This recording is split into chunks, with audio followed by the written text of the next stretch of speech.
जब भी घर में पापा या दादाजी कहते हैं बेटा जरा न्यूज लगाओ तो मैं सोच में पड़ जाता हूँ। मैं उन्हें कैसे समझाऊँ कि जिसे वह देश की आवाज़ समझ रहे हैं उसकी दिशा पूरी तरह से बदल चुकी है। आज का मीडिया वह नहीं दिखाता जो सच है, बल्कि वह दिखाता है जिससे उसे ज़्यादा टीआरपी मिले।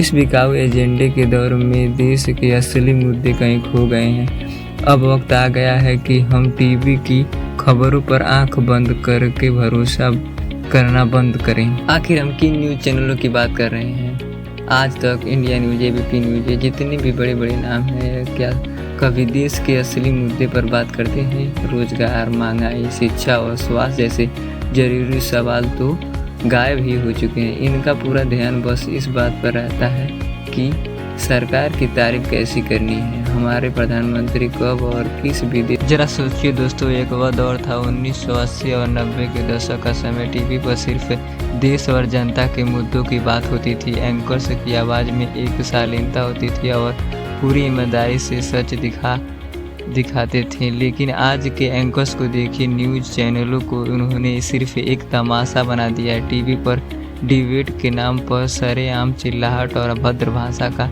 इस्तेमाल हो रहा है। चारों तरफ चीख पुकार मची है। हिम्मत नहीं है बेटा किसी की भी जो हमसे मुकाबला कर रहे हैं डिबेट में। अमेरिका का दलाल बहनचोद। बात सिर्फ यही नहीं खत्म होती है। जरा इस वीडियो को देखिए, जहां देश के गंभीर मुद्दों पर बात होनी चाहिए वहां आज की न्यूज एंकर चित्रा त्रिपाठी अब बैठकर बाकायदा यह गिनने में लगी है कि किसने कितनी बार गाली दी। स्क्रीन पर स्कोर बोर्ड बनाकर इस तरह की बातों का हिसाब दिखाया जा रहा है। मोदी को दी गई गालियों की संख्या अब 130 जा पहुंची है। इसमें 112 गालियां कांग्रेस नेताओं के श्रीमुख से निकली, अर्थात कांग्रेस शिशुपाल से अब तो 12 कदम आगे निकल चुकी है। समाजवादी पार्टी और उद्धव की शिवसेना यूबीटी संयुक्त रूप से गाली देने में दूसरे नंबर पर हैं। इन्होंने 4 गालियां दी हैं। तीसरे नंबर पर 3 गालियों के साथ टीएमसी, आम आदमी पार्टी और आरजेडी यानी 3 पार्टियां हैं। और चौथे नंबर पर बिहार की वीआईपी पार्टी है जिसने प्रधानमंत्री मोदी पर सिर्फ एक अपशब्द कहा। और इन सब को पीछे छोड़ते हुए जरा इस वीडियो को देखिए। आज तक चैनल के सुधीर चौधरी को देखिए, जो नेशनल टीवी पर एक छोटी सी मेलोडी टॉफी को लेकर पूरा प्राइम टाइम शो चला रहे हैं। देश में इतनी बड़ी बड़ी घटनाएं हो रही हैं, लोगों की समस्याएं हैं, लेकिन इन्हें छोड़कर टीवी पर टॉफी की मिठास और कड़वाहट नापी जा रही है।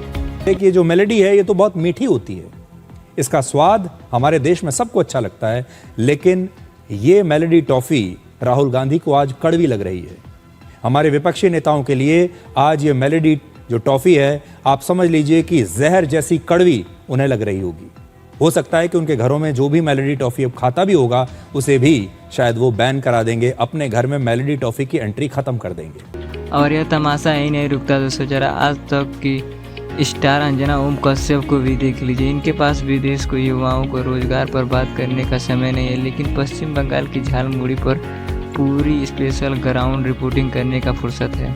पश्चिम बंगाल की झालमुड़ी में प्रधानमंत्री मोदी ने कैसे पीपल कनेक्ट ढूंढा और इसके बाद पूरा देश इस झालमुड़ी की बात कर रहा है, जो अब यहाँ पर मैं भी लेकर खड़ी हो गई हूँ। इन लोगों ने शाम होते ही टीवी स्क्रीन पर कब्जा जमा रखा है और जनता का ध्यान भटकाने का काम शुरू कर देते हैं। लेकिन सबसे बड़ा दोहरा रवैया तब दिखता है जब सत्ता या शासन से जुड़े लोगों को कोई बड़ी चूक या घटना हो जाती है, तब यह सारे चैनल चुप्पी साध लेते हैं, उस खबर को पूरी तरह गायब कर देते हैं। जब मीडिया का काम सिर्फ सच को छुपाया चाटुकारिता करना और गैर जरूरी चीज़ों पर डिबेट करना रह जाए तो समझ जाइए कि लोकतंत्र के लिए सही नहीं है।